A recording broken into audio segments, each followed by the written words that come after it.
Halo semua, kali ini kita akan membahas alur sebuah film lawas yang berjudul Scone. Film ini menceritakan tentang seorang pelajar tampan, yang dapat rezeki nomplok dari guru les privatnya sendiri, hampir setiap hari. Namun ternyata ada udang di balik bakwan. Lantas bagaimanakah cerita selengkapnya? Langsung aja kita masuk ke dalam alur ceritanya. Film dimulai dengan memperlihatkan sebuah keluarga yang harmonis, yang sedang bersiap untuk menjalani kesibukan masing-masing. Di sana terdapat sang ayah yang bernama Alex, dan istrinya yang bernama Rina. Mereka juga tinggal bersama dengan seorang simbok, yang udah ikut mereka sejak mereka menikah. Suatu hari putra mereka yang bernama Robbie datang, dan hari ini ternyata si Robbie berulang tahun, namun reaksi kedua orang tua Robbie malah biasa-biasa aja. Gak ada yang punya ide buat kasih kado, atau gimana gitu, mereka berdua malah meminta simbok untuk menemani Robbie di hari ulang tahunnya ini. Dan akhirnya simbok pun membuatkan kue ulang tahun untuk Robbie.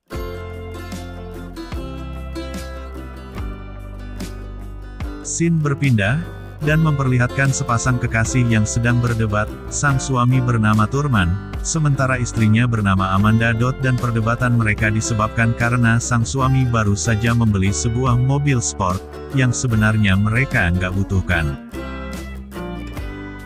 Agar sang istri nggak semakin marah, Thurman pun bilang, kalau sebentar lagi proyeknya akan membuahkan hasil yang cukup banyak, dan setelahnya Thurman pun langsung segera berangkat ke kantor. Sesampainya di kantor, Thurman terlihat bingung, karena atasannya sedang meeting dengan orang yang gak biasa. Thurman lantas bertanya kepada sekretaris bosnya itu. Dan dia mengatakan, bahwa orang itu adalah Alex, yang sekarang dipercaya oleh bosnya untuk memimpin proyek strategis mereka. Thurman yang gak mau kalah pun lantas mengajak bosnya untuk makan malam di rumahnya. Siapa tahu, Thurman yang nantinya bisa mendapatkan kembali proyeknya itu. Singkat cerita, Thurman dan bosnya pun tiba di rumah. Kemudian bosnya berkenalan dengan Amanda. Saat melihat Amanda, bos pun hanya bisa terkagum-kagum dengan kecantikan yang dimiliki olehnya. Di sini si bos rupanya mulai tergila-gila dengan Amanda. Bahkan dia mengatakan, kalau Thurman memperbolehkan istrinya bobo dengannya, maka dia akan memberi Thurman untuk memimpin proyek strategis kantor mereka. Tapi anehnya nih, Thurman yang dibutakan dengan uang ini lantas mengajak istrinya untuk pesta bersama-sama, sampai akhirnya saat Amanda ini udah mulai mabok, Pak Bos pun langsung nyasar ke susu murni nasionalnya si Amanda. Amanda yang kaget lantas langsung berdiri, dan pergi meninggalkan bos suaminya itu.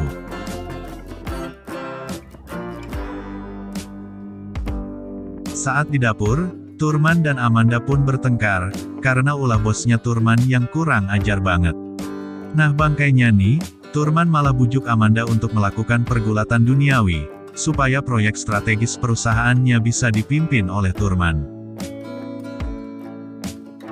Dan akhirnya, karena kebutuhan rumah tangga yang makin mahal, Amanda pun mau nggak mau nemenin si Pak Bos itu semalaman. Keesokan harinya seperti biasa, Thurman pergi ke kantor untuk bekerja, namun sialnya, proyek strategis yang dijanjikan kemarin akhirnya malah jatuh ke tangan Alex. Saat itu Thurman pun dendam besar kepada Alex, dan juga bosnya. Dan keesokan paginya karena weekend, Amanda pun mengajak Thurman untuk melaksanakan pergulatan duniawi. Namun Thurman menolak, dan bilang kalau dia ingin pergi ke kantornya, dan setibanya di ruangannya, Thurman mengeluarkan sebuah pistol, dan dia pun tak sadarkan diri.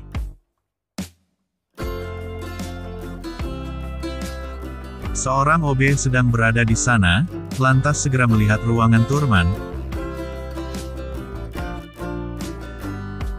Beberapa saat kemudian Amanda mendapatkan kabar dari rumah sakit, bahwa Thurman telah berpulang ke dunia YouTube.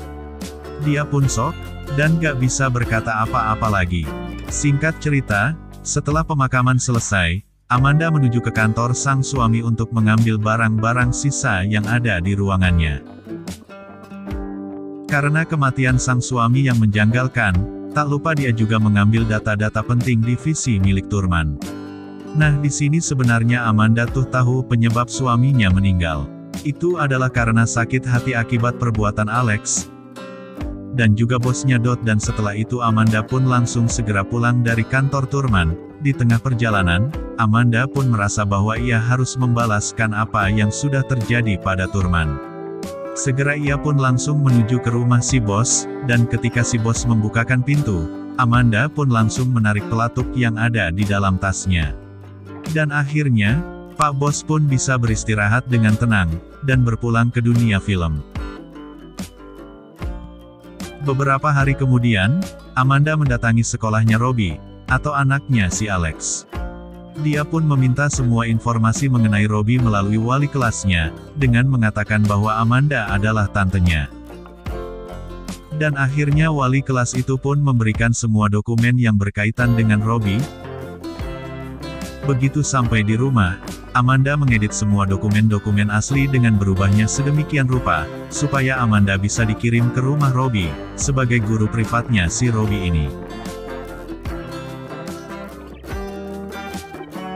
Singkat cerita, akhirnya surat itu pun tiba di tangan Alex. Setelah membaca surat itu, Alex langsung setuju, jika Amanda menjadi guru privatnya Robbie. Lalu istrinya langsung nelpon Amanda, untuk segera datang ke rumah mereka, dan mengajar Robbie. Beberapa saat kemudian setibanya di sana, Amanda langsung berkenalan dengan Robbie si calon muridnya Dot, dan saat itu, Robbie hanya bisa terdiam melihat kecantikan Amanda. Dan tak lama kemudian Alex pun datang, dan seperti anaknya, si Alex ini juga cuma melongo melihat kecantikan Amanda yang sungguh mempesona. Setelah itu Amanda beralasan, kalau apartemennya sedang diperbaiki. Dan gak mungkin dia mengajari si Robbie di sana. Mendengar hal itu, Alex lantas menyuruh Amanda untuk tinggal bersama di rumah mereka.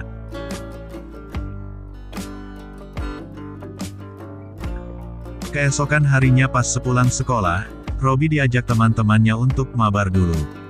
Namun Robbie menolak, dan bilang kalau dia mau fokus belajar dulu. Dan gak lama kemudian, Amanda pun akhirnya datang menjemput Robbie. Amanda yang lagi cantik-cantiknya itu, kembali membuat Robbie dan teman-temannya sedikit terpancing oleh paras cantiknya.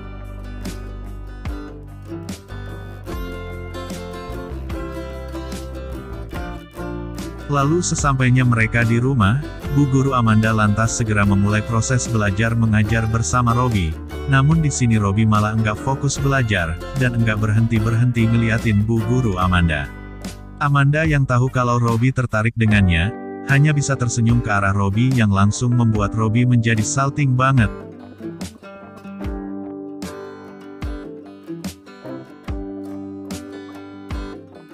Sesaat setelah belajar selesai, Anda beranjak mendekati Rina.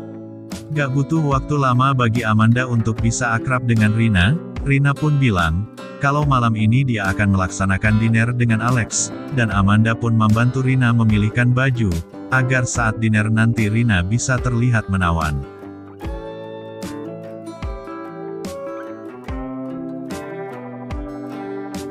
Lalu di malam harinya, Robbie sengaja melemparkan bola basket ke arah kamar milik Bu Guru Amanda.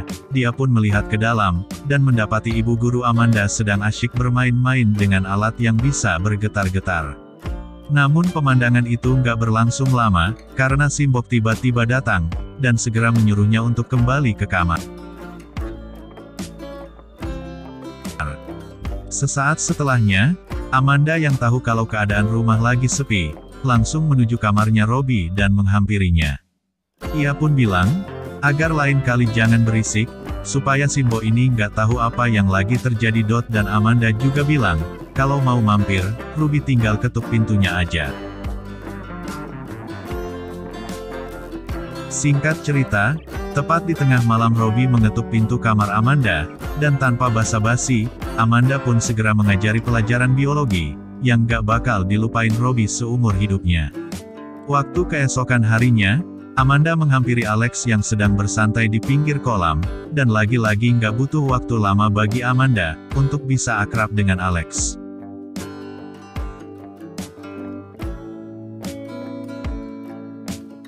Sementara itu, Rina meminta Simbok agar segera menyetrika baju-baju mereka yang lecek, sementara Rina akan pergi keluar rumah sebentar. Nah, di sini sebelumnya Amanda udah bikin rencana, agar Simbok ini bisa berpulang ke dunia film dengan tenang.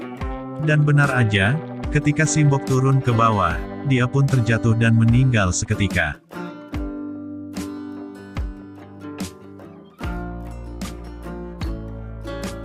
Sesaat kemudian Robby pulang dari sekolah, dan langsung meminta makan siang kepada Simbok. Dia pun mencarinya ke dapur, namun yang dia temui malah Bu Guru Amanda. Dan untuk kedua kalinya, mereka pun kembali melaksanakan pergulatan duniawi.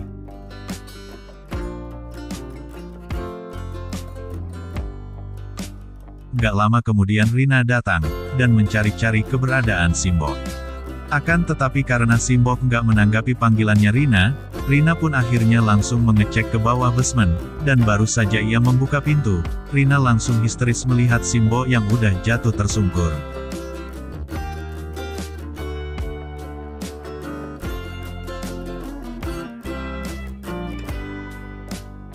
Lalu Amanda pun akhirnya berakting, bahwa semua ini adalah salahnya, karena nggak memperhatikan apa yang sudah terjadi. Lanjut pas malamnya, Amanda menghampiri Alex yang lagi main biliar sendirian. Amanda yang lagi pakai baju tipis pun seketika langsung membuat burung puyuh Alex berontak dari sangkarnya. Dan dengap sedikit pancingan dari Amanda, akhirnya terjadilah kegiatan seru antara Pak Alex dan Bu Guru Amanda. Nah tapi ternyata guys, kegiatan Alex dan Amanda juga diketahui Robby yang mengintip dari kejauhan.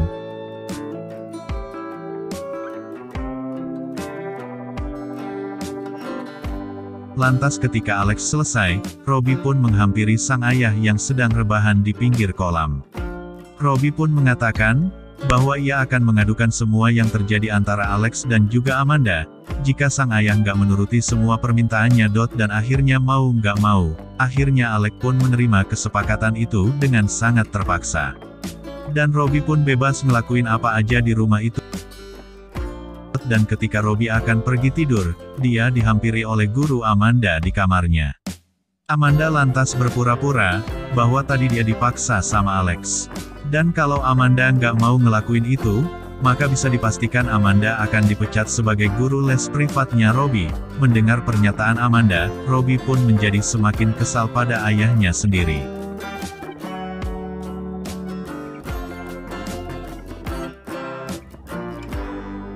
Keesokan harinya, Amanda mendatangi kamar Rina dan memberikan segelas teh hangat, karena dari kemarin Rina masih syok atas kejadian Simbok. Saat itu Rina pun bilang, kalau dia sangat berterima kasih karena keberadaan Amanda di rumah itu sangat membantu. Dia juga berterima kasih karena Anda sudah mau menjadi teman berceritanya.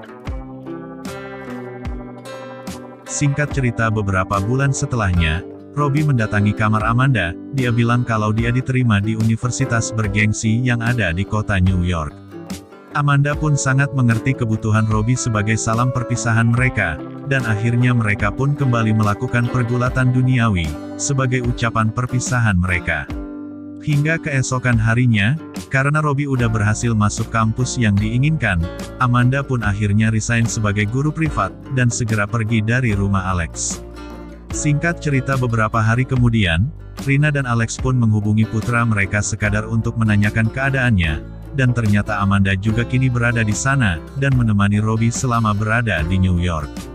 Dan akhirnya film pun ditutup dengan silaturahmi yang terjadi antara Amanda dan juga Robby.